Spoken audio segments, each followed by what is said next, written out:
नमो नमः।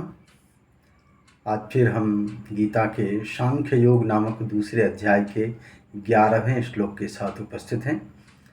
वास्तव में श्रीमद् भगवत गीता के उपदेशों का प्रारंभ यहीं से माना जाता है और शंकराचार्य ने भी गीता के दूसरे अध्याय के 11वें श्लोक से ही अपना भाष्य प्रारंभ किया है।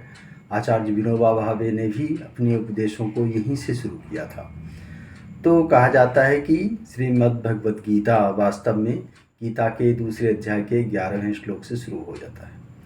हम भी जैसा कि पिछले श्लोकों में हमने देखा है कि अर्जुन विषाद योग में अर्जुन दोनों सेनाओं के बीच में जाकर रथ खड़ा करने की अनुशंसा करता है और श्री कृष्ण ऐसा ही करते हैं। जब दोनों सेनाओं को अर्जुन देखता है, अपने हित स्वजनों को देखता है, पितामह भीष्म आचार्य द्रोण को देखता है, तो वो मोह में पड़ जाता है और कहता है कि इन आचार्य महान भावों को मारकर मैं सुख कैसे प्राप्त करूँगा, इससे तो अच्छा है कि मैं भीख मांगकर पेट भर लूँ। तो इन सब की कारणों से अर्जुन के मन में मोह पैदा हो जाता है और सिर्फ मोह ही नहीं पैदा होता है। अब तक अर्जुन ने अपने रथ के सारथित्व को ही कृष्ण को सौंपा था, रथ का लगाम सौंपा था और अंत में अर्जुन किंग कर्तव्य विमूढ़ होकर अपने आप को ही सौंप देता है। और जब अर्जुन अपने आप को श्री कृष्ण को समर्पित कर देता है तब श्री कृष्ण हंसते हुए उससे उपदेश के क्रम में आगे बताते हैं और उसके मोह के निराकरण का उपाय बताते हैं। तो 11वां श्लोक है, श्री भगवान वाच अशोच्यानन्वशोचस्त्वं प्रज्ञावादांश्च भाषसे गतासूंश्च नानुशोचन्ति पंडिताः।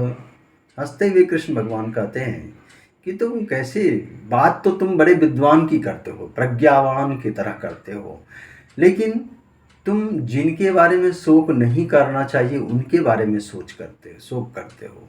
अशोच्यान अन्वशोचस्त्वम, जो अशोच्य हैं यानी शोक करने लायक नहीं है, जैसे भीष्म पितामह गुरु द्रोणाचार्य, ये जीवित अवस्था में भी शोक करने लायक नहीं है और मरने के बाद सदगति को प्राप्त कर लाएंगे तो इसलिए भी नहीं शोक करने लायक हैं। तो जिनके बारे में शोक नहीं करना चाहिए उनके बारे में शोक भी करते हो और प्रज्ञावान की तरह विद्वान की तरह बातें भी करते हो। गतासून अगतासूंश्च नानुशोचन्ति पंडिता, जो पंडित व्यक्ति होते हैं, जिनकी बुद्धि प्रवर होती है, ऐसे व्यक्ति को पंडित कहा जाता है। तो जो पंडित व्यक्ति होते हैं वो गतासून यानी जिनके प्राण निकल गए हैं, अर्थात मृत शरीर वाले के प्रति भी चिंता नहीं करते हैं, शोक नहीं करते हैं, और अगतासून यानी जिनके प्राण नहीं निकले हैं अर्थात जीवित हैं, उनके बारे में तो खैर शोक करना ही नहीं है। यहाँ दूसरा भी अर्थ है कि गतासून अर्थात जो शरीर है जिससे प्राण निकल गया है उसके बारे में शोक नहीं करना, चूँकि शरीर नश्वर है।